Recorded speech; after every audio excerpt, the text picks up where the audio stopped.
आस्टा की speed light की speed से 100 गुना ज्यादा फास्ट है और उसका डिफेंस पूरी ब्लैक क्लोवर में सबसे ज्यादा हाई है और आसानी से ये बंदा एक प्लेनेट को डिस्ट्रॉय कर सकता है। तो क्या अब हम ये चीज कह सकते हैं कि आस्टा एक विज़र्ड किंग से ज्यादा स्ट्रॉन्ग हो चुका है? तो जवाब है हाँ, क्योंकि उसने जब से जेटन को मास्टर किया है उसकी स्पीड, ड्यूरेबिलिटी एंड स्ट्रेंथ सभी एक्सपोनेंशियली इंक्रीज हो जाती है, जिस वजह से चैप्टर 366 के अंदर तो सभी ब्लैक बुल्स उसे एज अ विज़र्ड किंग की तरह एक्नॉलेज भी कर देते हैं, क्योंकि अब वही है जो ब्लैक क्लोवर की दुनिया को बचा सकता है। और अब वो कितना ज्यादा पावरफुल हो चुका है उस बात का अंदाजा तुम इसी बात से लगा सकते हो कि जब डार्क ट्राइड के साथ बैटल हो रही थी तो सभी कैप्टन्स को उनसे लड़ने में काफी प्रॉब्लम होती है, और वहीं हमारे आस्टा ने अकेले ही तो हाई रैंकिंग डीमन लिलियथ एंड नमहा को डिफीट कर दिया था, जो डार्क ट्राइड के मेंबर से भी ज्यादा पावरफुल थे। और उन दोनों से भी काफी ज्यादा पावरफुल डीमन लूसीफेरो, जिसने सभी कैप्टन्स को अकेले ही पलक झपकते ही निपटा दिया था, उसे भी आस्टा डिफीट कर देता है। जिसका सिंपली ये मतलब है कि आस्टा ने ऑलरेडी सभी कैप्टन्स को सरपास तो कर ही दिया है, और इस बैटल के साथ वो ट्रू यूनियन मोड को भी यूज करना सीख जाता है। भले ही उसे कुछ टाइम के लिए यूज कर सके, लेकिन हाँ,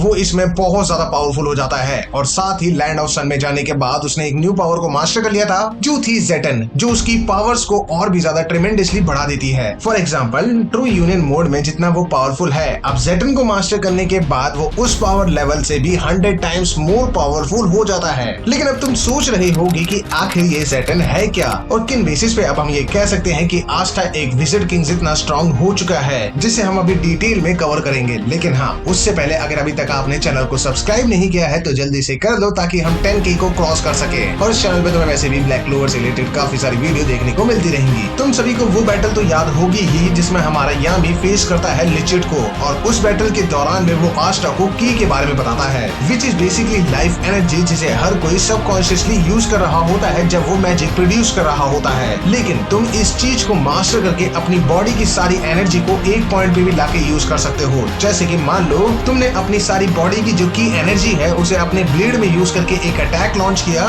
तो वो अटैक नॉर्मल अटैक से 100 टाइम्स ज्यादा स्ट्रॉन्ग होगा। और इसी चीज को हम जेटन कहते हैं, जो बेसिकली आस्टा को अलाउ करती है कि वो अपनी लाइफ एनर्जी को एंटी मैजिक के अंदर कन्वर्ट कर सकता है, क्योंकि ऑब्वियसली उसके पास मैजिक तो है नहीं। बाकी इस टेक्निक को मास्टर करने के लिए लोगों को सालों लग जाते हैं, लेकिन हमारे आस्टा की डिटर्मिनेशन और उसके नेवर गिविंग एटीट्यूड की वजह से उसने इस चीज को कुछ ही दिनों में मास्टर कर लिया था। तो इसके बाद वो कितना ज्यादा स्ट्रॉन्ग हो चुका है, इसको हम 3 चीजों के बेसिस पे इवैल्यूएट कर सकते हैं। जैसे कि सबसे पहले है उसकी स्पीड। अब देखो, through out the black clover series हमने इतना तो देख लिया है कि जो आस्टा की स्पीड है वो एवरेज से तो ज्यादा ही है, लेकिन उसकी स्पीड कितनी ज्यादा है ये तब पता चलता है जब वो अपने फास्टेस्ट अपोनेंट लूसीफेरो से बैटल करता है, क्योंकि अब तक के जितने भी डीमन से उसने लड़ाई करी है, ये डीमन उन सभी से 100 गुना ज्यादा पावरफुल था, जिसकी स्पीड की बराबरी एक भी कैप्टन नहीं कर पा रहा था। लेकिन आस्टा ने अपने ट्रू डेविल मोड के साथ उसे डिफीट कर दिया था। मींस कि वो ऑलरेडी स्पीड ऑफ लाइट को अचीव कर चुका है और उससे भी ज्यादा फास्ट हो चुका है। और आफ्टर लर्निंग जेटन, जो पावर और स्पीड को 10 टाइम्स ज्यादा बढ़ा देती है, तो उसकी पावर अब 100 टाइम्स इंक्रीज हो जाती है। एंड आफ्टर लर्निंग जेटन, जो पावर एंड स्पीड को 10 टाइम से 100 टाइम इंक्रीज कर देती है, जो obviously character to character depend करता है कि हम किसकी बात कर रहे हैं, क्योंकि हर किसी की एनर्जी जो है वो सेम नहीं होती है। तो हमारे कैरेक्टर जेटन को मास्टर करने के बाद कितने ज्यादा स्ट्रॉन्ग होगा ये भी की के हिसाब से ही डिपेंड करता है। अगर हम उसकी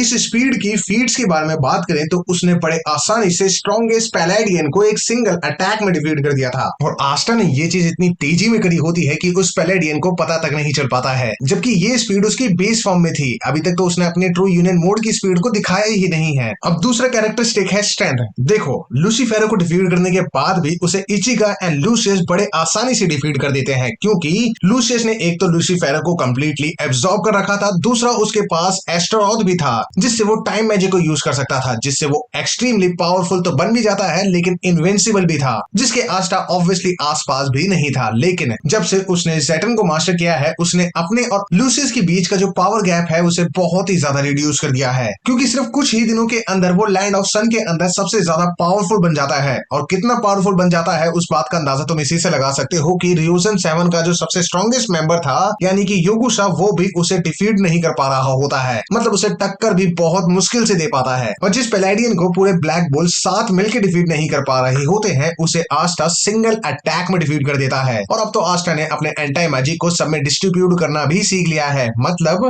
अब वो अपनी पावर्स को बाकियों के साथ भी शेयर कर सकता है, जिससे आसानी से लग एंड मैग्ना ने लूसियस के क्लोन को डिफीट कर दिया था। तो सोचो आस्टा कितना ज्यादा स्ट्रांग हो चुका होगा, जिसे अगेन हम लूसीफेरो के बैटल के साथ ही समझ सकते हैं, क्योंकि उस बैटल में सभी कैप्टन 1 से 2 पंचेस में ढेर हो चुके थे और वो दोबारा खड़े नहीं हो पा रहे थे। लूसीफेरो इतना ज्यादा स्ट्रांग था। वहीं आस्टा ने तो लूसीफेरो से मल्टीपल हिट्स लिए थे, क्योंकि लूसीफेरो का सोल पर्पस ही था कि वो आस्टा को डिफीट करेगा। और ऐसा क्यों है वो तो तुम्हें देखो पूरी बैटल देखने के बाद ही पता चलेगा। वो तो मैं ऑलरेडी कवर कर चुका हूं, तुम्हें डिस्क्रिप्शन बॉक्स और हमारे आई बटन पे लिंक देखने को मिल जाएगी। और लूसीफेरो से बैटल करने से पहले उसने हाईएस्ट रैंकिंग डेविल लिलियथ एंड नमह से भी फाइट करी थी, तो ऑलमोस्ट वो एक एग्जॉस्ट लेवल पे तो पहुंच ही चुका था। लेकिन फिर भी इतने मल्टीपल अटैक्स लेने के बाद भी वो बार बार खड़ा हो जाता है, जो बताता है कि उसकी ड्यूरेबिलिटी कितनी ज्यादा है। लेट्स सपोज कि इस पॉइंट पे जो उसकी ड्यूरेबिलिटी थी वो 10x थी, जो ऑब्वियसली कम तो बिल्कुल भी नहीं है। लेकिन फिर भी इचिका ने सिर्फ सिंगल अटैक से आस्टा को ढेर कर दिया था, क्योंकि वो जेटन को यूज कर रही थी, जिसका ये मतलब है कि आस्टा का जो यूनियन मोड है जेटन उससे काफी ज्यादा पावरफुल है। और इस वजह से जो हमारे इचिका के अटैक्स थे वो ज्यादा डेडली थे एज कम्पेयर टू लूसीफेरो। लेकिन हाँ, चैप्टर 248 के अंदर आस्टा इसे भी ओवरकम कर लेता है, क्योंकि वो जेटन को मास्टर कर लेता है, जिसके बाद उसकी ड्यूरेबिलिटी जो है वो 10x से 100x पे पहुंच जाती है, क्योंकि जेटन जो है वो यूजर की एबिलिटी को एनहांस कर देता है। तो अब आस्टा इनविंसिबल बन चुका है। तो अब तुम्हें इस सवाल का जवाब तो मिल चुका होगा कि आस्टा विजिट किंग जितना स्ट्रांग हो चुका है, वो प्लेनेट को डिस्ट्रॉय कर सकता है, लेकिन